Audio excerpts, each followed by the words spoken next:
Study Session 7, Africa and International Organizations. Introduction. In this study session, we will examine general aims of international organizations and inform you about the position of Africa vis-à-vis these organizations. Learning outcomes. When you have studied this study session, you should be able to discuss the aims of international organizations, discuss how African states fared under the League of Nations, enumerate the aims of the UNO, and point out Africa's reaction to her position in the UNO. Essence of international organizations. An international organization is a body formed by many nations to pursue certain common needs and objectives. Examples of international organizations are the League of Nations, the first properly organized international organization in the world, the Organization of African Unity, the United Nations Organization, the Economic Community of West African States, the Arab League, the North Atlantic Treaty Organization, the European Economic Community, the Commonwealth of Nations, the Warsaw Treaty Organization, etc. The general aims of international organizations are mainly 5. 1. Maintenance of international peace and security. 2. Pursuance of economic and social welfare of the citizens of member states. 3. Maintenance of international justice. 4. Promotion of international law. And 5. Promotion of fundamental human rights. In the next section, we will examine the position of Africa in 2 international organizations, the League of Nations and the United Nations Organization. Our main task is to enable you perceive the position of Africa in these organizations, the consequence of this position, and what Africans had to do about their position. Africa and the League of Nations, 1919 to 1947. The League of Nations was the first attempt to build a functional international organization. It was formed after the First World War, 1914 to 1918, to preserve peace and prevent war. The aims of the League were: A. Maintenance of international peace and security. B. Promotion of respect for justice. C. Promotion of international cooperation, socio-economic. D. Promotion of the rule of law. It had 3 main organs: a council, general assembly, and a secretariat. The major problems of the League were the principle of unanimity in decision-making and shortage of funds. The unanimity principle demanded that before the League could act on an issue, all members must agree. This principle paralyzed the League.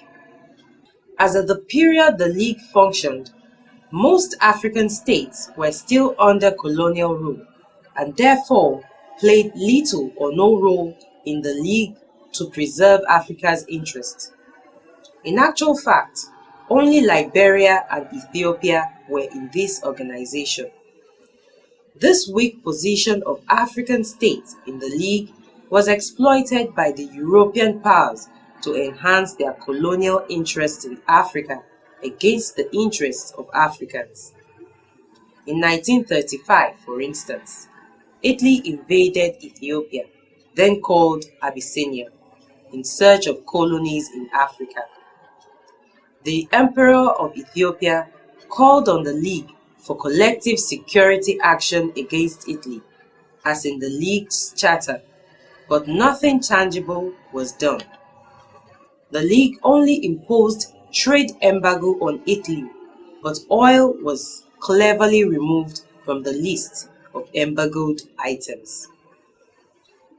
Later, arms embargo was placed on both states, knowing full well that while Italy could produce her own weapons, Ethiopia could not.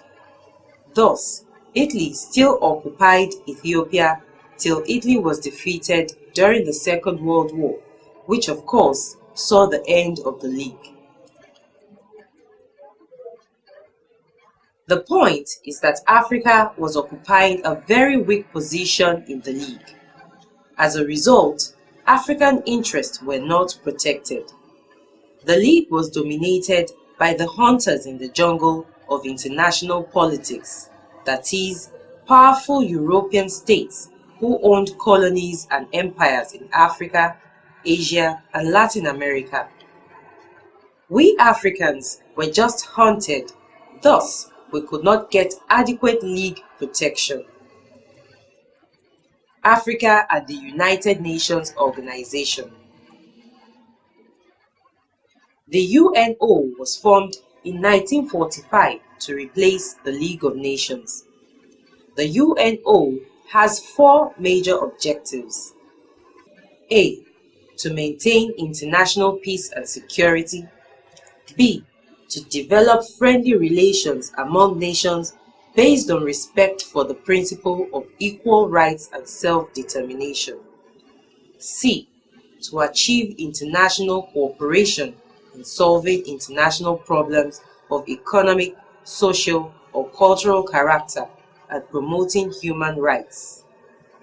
D. To be the center for harmonizing the actions of nations. The UN has about 160 members, including about 51 African states, and has 6 major organs: the General Assembly, Security Council, Economic and Social Council, Trusteeship Council, International Court of Justice, and Secretariat. It also has many specialized agencies, as the Food and Agricultural Organization, the World Health Organization, the World Bank, and so on. The major problem of the UNO lies with the veto power given exclusively to the 5 permanent members: US, USSR, China, UK, and France. This veto power is used by the European states to preserve and pursue their interests, while suppressing those of the African, Asian, and Latin American nations. For instance, the Western nations used the veto to suppress actions against apartheid South Africa by the UNO.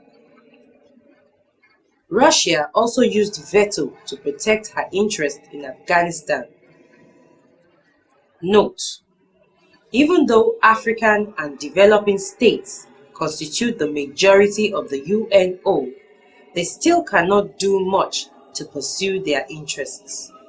Not only this, Africa's poverty, which is a product of the combined effects of colonial pillage, neocolonialism, and poor leadership since independence, makes it difficult for African states to contribute much of UNO annual budgets.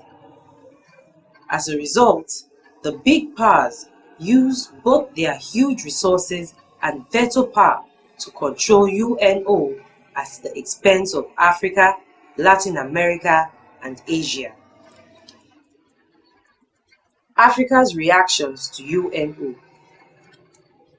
Having witnessed their fate under the League and also their weak status in the UNO, African states decided to form their own organization in May 1963, the OAU, with the following aims. A. To promote the unity and solidarity of African states. B. To coordinate and intensify their collaboration and efforts to achieve better life for Africans. C. To defend their sovereignty, independence, and territorial integrity. D. to eradicate all forms of colonialism in Africa. E. To promote territorial cooperation. With the OAU, African states declare certain issues Africa's internal affairs to be handled by the OAU, not UNO. African states have also gone further to establish intracontinental or regional international bodies such as ECOWAS, the Arab League, and the Non-Aligned Movement.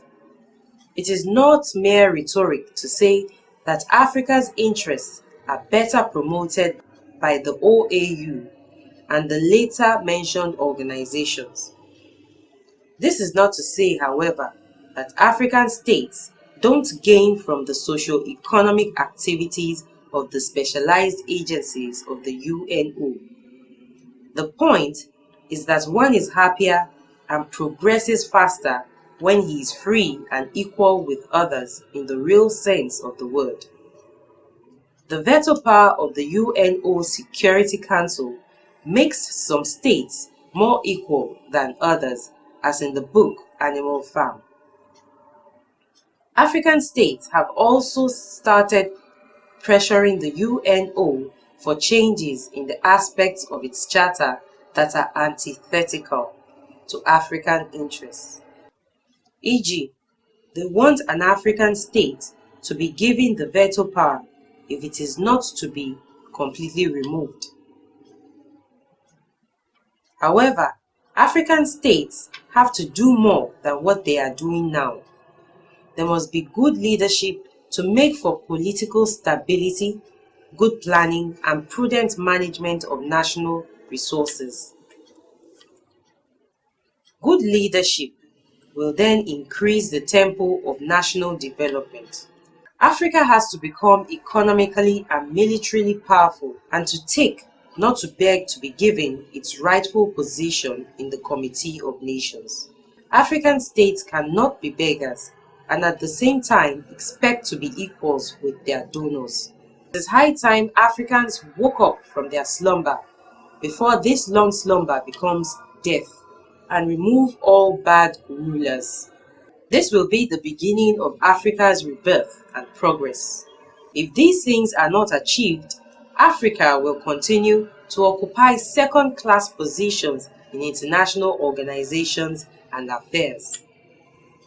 It is not mere rhetoric to say that Africa's interests are better promoted by the OAU and the latter mentioned organizations. This is not to say, however, that African states don't gain from the socio-economic activities of the specialized agencies of the UNO. Study session summary. In this study session, we discussed that international organizations generally aim at maintaining world peace and security, pursuing socio-economic development, promoting justice and human rights. End of study session 7. Thanks for listening.